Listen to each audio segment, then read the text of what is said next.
YouTube is a very addicting website for the consumers, but what about the people making these videos? There's so much work that each creator puts into these videos, but why do it? What motivates them to make YouTube videos? I'll tell you what doesn't inspire YouTubers though. Restrictions on their videos. That's not really fun. Since YouTube was created, so many more loopholes have been added through laws, through site changes, through ad revenue money that evidently hurts the creators because they're unable to make exactly what they want to. My thesis is that limiting the freedoms of YouTubers and how they make their videos will have a negative effect on the site because money is not the driving factor for creators. Alright, so if you don't know what YouTube is, that's kind of embarrassing because you're literally watching this video on YouTube right now. But let me explain it to you anyways. YouTube is a video sharing platform where anyone can upload their videos to the site and people all over the world are able to then view those videos.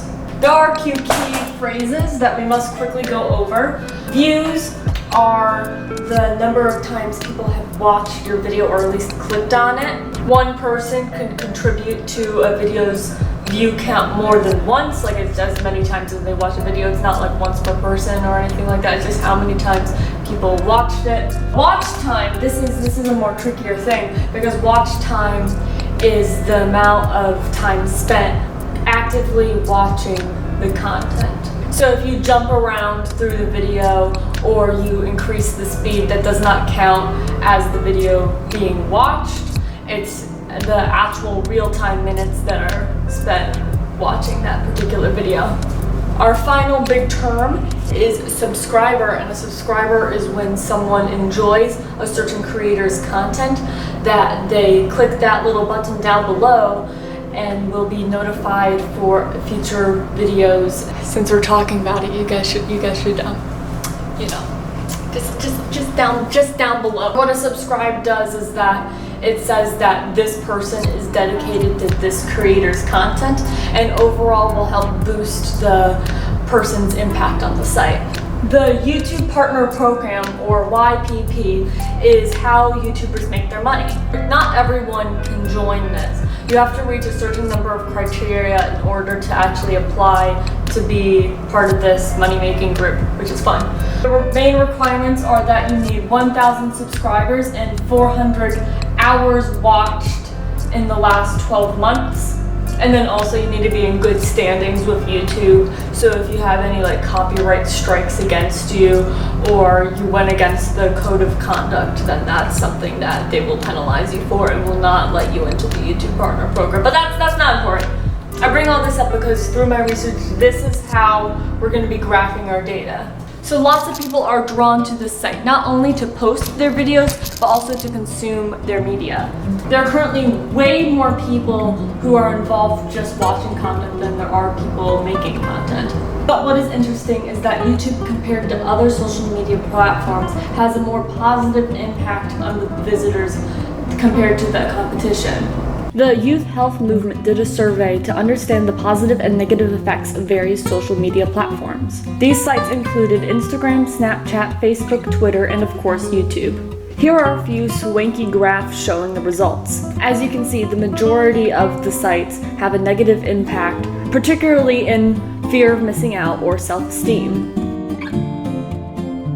These sorts of sites focus on showing your own life in order to get famous.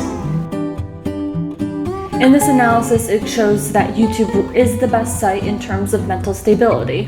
This is because YouTube is not promoting a share about your own life kind of stance, but rather a share what kind of creative projects you've worked on. With all this in mind, let me now get into my research proposal. The problem that I'm seeing is that outside forces are putting laws onto the site in order to prevent or keep the content a bit more family-friendly.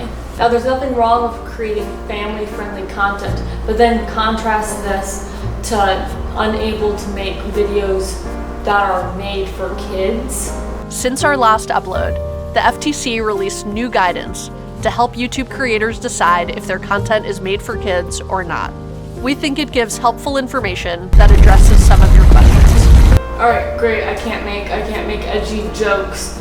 At least I can talk about shows that I'm interested in, like Star Wars and Marvel. Oh wait, I can't make content like that either because it will appeal to children. It's this weird gray area that's getting tighter and tighter. That's very confusing for me, and I bet other creators in making their content. Now I know what you're thinking, that as long as people can still make money with this site, then there will still be people willing to make videos. Well, money really isn't a driving factor when searching for a job. An article posted by the Harvard Business Review observes how unmotivated people are when money is the only benefit offered. There has to be some other benefit in order for people to enjoy what they're doing. Yeah, I know, that was surprising to me too. Apparently people don't get jobs just to get paid. You know, let me ask a few people. Lily, you have a job, right? Yeah. Where do you work? I work at a horse barn Why do you work? because I like horses and I like taking care of them. Notice how she didn't say money? I don't even get paid. You don't even get paid. It's a volunteer gig. She doesn't even get paid. She doesn't even get paid. You have a job, right? Yes, I have a job. Oh, what do you do? Flooring. All right, why do you do it? Because it's better than scanning groceries at a Stop and Shop.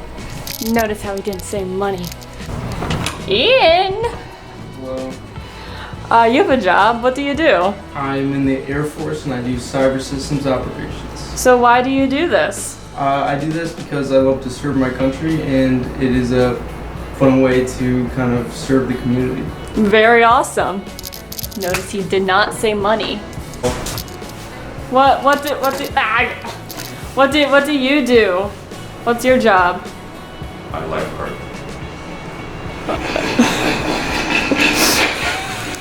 And why do you lifeguard?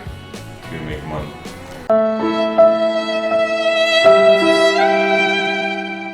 So if I was given a crazy amount of funding to actually test this is how I would go about doing that. I would survey a group of about 100 YouTubers who have already made it through the YouTube Partner Program. I would find about like 10 people from the following groups of gaming, makeup, DIY, baking, skits, animation, reaction, vloggers, video essays, and educational. I know there are like thousands of different genres on YouTube, but these are like the first 10 big ones that popped up in my mind. Once when I have my people, I would collect the data on where their videos currently are in views, watch time, and subscribers.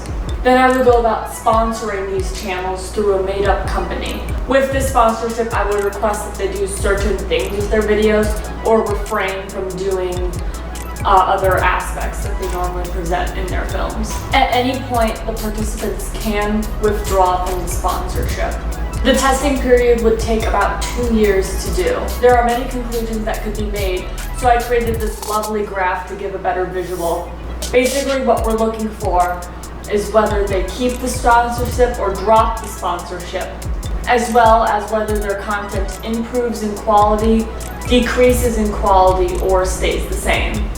In order to prove my hypothesis as correct, the subjects would either need to drop the sponsorship and have their content improve in quality, or keep the sponsorship but have their quality decrease. But you know, that's a lot of like observing and money that would be needed for this, and I do not have that kind of resources. Thank you guys so much for watching. If you haven't already, please subscribe to join the film club, and I'll see you in the next video. Bye-bye.